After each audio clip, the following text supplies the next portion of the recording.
اعوذ باللہ السمیع العلیم من الشیطان الرجیم بسم اللہ الرحمن الرحیم۔ تمام نبیوں کے سردار حضرت محمد صلی اللہ علیہ وآلہ وسلم اور تمام مذاہب کے سردار دین اسلام کے پیروکاروں، سلام علیکم۔ حاضر رحمت من ربی، اللہ تعالیٰ کا آج بڑا کرم ہے کہ ہماری گفتگو جو ہے وہ 70 مرحلے پر پہنچ گئی۔ آج جس ہستی کو سرنامہ کلام بنایا ہے سید التابعین امام العاشقین اویس بن عامر مرادی ثم کرنی یمنی رحمۃ اللہ علیہ۔ آپ کی پیدائش کے بارے میں وہی حال ہے جو اکثر ہمیں ہوتا ہے، یعنی واضح نہیں ہے۔ ایک صاحب نے 63 سال کا حساب لگا کر کہہ دیا کہ 594 بنتی ہے، لیکن 594 کو جب میں گنتا آیا تو حضرت عمر رضی اللہ تعالیٰ عنہ پر آپ کی عمر جو ہے وہ 52 سال بنی جا کر، تو اگر 52 بنتی ہے تو پھر ان کی شہادت حضرت عثمان غنی کے دور میں ہوگی، اور ایسا کہیں سے ثابت نہیں ہے۔ ایک صاحب ہے انہوں نے 606 ثابت کیا، مگر یہ دونوں جو ہے نا وہ اگلے دلائل کے ساتھ حتمی نہیں بنتی، پھر شکوک و شبہات ہو جاتے ہیں۔ بہرحال وصال جو ہے آپ کا وہ 657 عیسوی ہے۔ 657 عیسوی کے اوپر بہت سے دلائل ہیں، اس لیے اسی کو ہی ہم نے مرکز بنا لیا۔ آپ کو 2014 میں دنیا سے گئے ہوئے 1357 سال ہو چکے ہیں۔ تقریر شروع کرنے سے پہلے ایک بات بتا دوں، بابا فرید الدین گنج شکر رحمہ اللہ کی اس طرح کی کوئی نہ کوئی بات اضافہ کرتے چلے جائیں گے۔ بابا فرید الدین گنج شکر رحمۃ اللہ علیہ فرماتے ہیں کہ 3 مواقع ایسے ہیں کہ جہاں رحمت اترتی ہے۔ ایک تو سما سے مراد قوالی نہیں ہے۔ سما کیا ہوتا تھا؟ باشرع آدمی باوضو ہو کر باشرع آدمی سے، جس کا وضو ہوتا تھا، اس سے وہ کلام سنتے تھے کہ جس سے تڑپ انسان کے اندر پیدا ہوتی تھی، خدا کی محبت اور حضور کی محبت زیادہ ہوتی تھی۔ یہ ہے سما۔ تو وہ کہتے ہیں کہ سما کے وقت اور جب اولیاء کا ذکر لکھا جا رہا ہو اور جب اولیاء کا ذکر سنایا جا رہا ہو، تو معلوم یہ ہوا کہ اولیاء کا ذکر لکھنا تب بھی رحمت، اولیاء کا ذکر سننا تب بھی رحمت۔ تو میں نے لکھا اور آپ لوگ سن رہے ہیں۔ چلیے گفتگو کو آگے بڑھاتے ہیں، اور ہمارا طریقہ جو ہے وہ آپ جانتے ہی ہیں۔ سب سے پہلے ہم نام پہ ذرا گفتگو کر لیتے ہیں، بہت ساری چیزیں ہم پر عیاں ہو جاتی ہیں۔ آپ کا نام جب ہم لیتے ہیں تو اس میں ایک ٹائٹل جو حضور صلی اللہ علیہ وآلہ وسلم نے آپ کو عطا کیا، خیر التابعین، تمام ٹائٹل سے سب سے بڑھ کر، کیوں؟ اس لیے کہ محمد مصطفیٰ صلی اللہ علیہ وسلم نے عطا فرمایا۔ یہ خیر التابعین جو ہے میرے نبی نے آپ کو ٹائٹل دیا۔ اس کا مطلب سمجھانے کے لیے ضروری ہے کہ میں پہلے آپ کو یہ بتلا دوں کہ صحابی کسے کہتے ہیں اور تابعی کسے کہتے ہیں۔ دونوں کی ڈیفینیشن سمجھ میں آ جائے گی تو پھر خیر التابعین بھی سمجھ میں آ جائے گا۔ صحابی کسے کہتے ہیں؟ تو صحابی وہ ہستی ہے کہ جس نے ایمان کی حالت میں حضور صلی اللہ علیہ وآلہ وسلم کی صحبت اختیار کی، ملاقات کی۔ اس میں دیکھنے کی شرط نہیں ہے کیونکہ کچھ نبینا بھی ہیں۔ تو ملاقات کی، صحبت اختیار کی اور ایمان کی حالت میں دنیا سے چلا گیا، کیونکہ بہت سے آدمی ہیں کہ جنہوں نے حضور سے ملاقات تو کی، ایمان بھی لائے تھے، لیکن ایمان کی حالت میں دنیا سے گئے نہیں۔ تو تابعی اسے کہتے ہیں کہ جس نے ایمان کی حالت میں کسی صحابی کی زیارت کی ہو، ملاقات کی ہو، صحبت اختیار کی ہو اور ایمان کی حالت میں دنیا سے گیا ہو۔ اب بات سمجھ آ گئی؟ تو حضرت اویس قرنی رضی اللہ تعالیٰ عنہ، آپ نے حضور صلی اللہ علیہ وآلہ وسلم کا زمانہ، ظاہری زمانہ پایا ہے، لیکن ملاقات نہیں کر سکے۔ اس لیے آپ تابعی ہیں کہ آپ نے صحابہ کا دیدار کیا ہے۔ صحابہ کا دیدار نہیں بلکہ صحابہ جو ہیں وہ آپ کا دیدار کرنا چاہتے تھے۔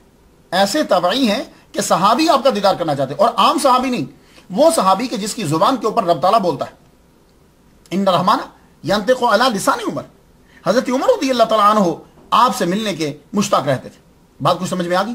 تو یہ خیر التابعین ہے۔ اب خیر کا معنی کیا ہے؟ لفظ خیر تو ہم بولتے ہیں، خیر ہو، آپ کی خیر ہو۔ یہ خیر کا معنی کیا ہوتا ہے؟ خیر کا معنی کسی چیز کا اپنے کمال کو پہنچانا، اور یہ بھی کہا گیا ہے کہ خیر اس میں تفضیل اخیر کا مخفف ہے، جیسے فلانۃ خیرۃ الناس۔ تو ایک گروہ کے نزدیک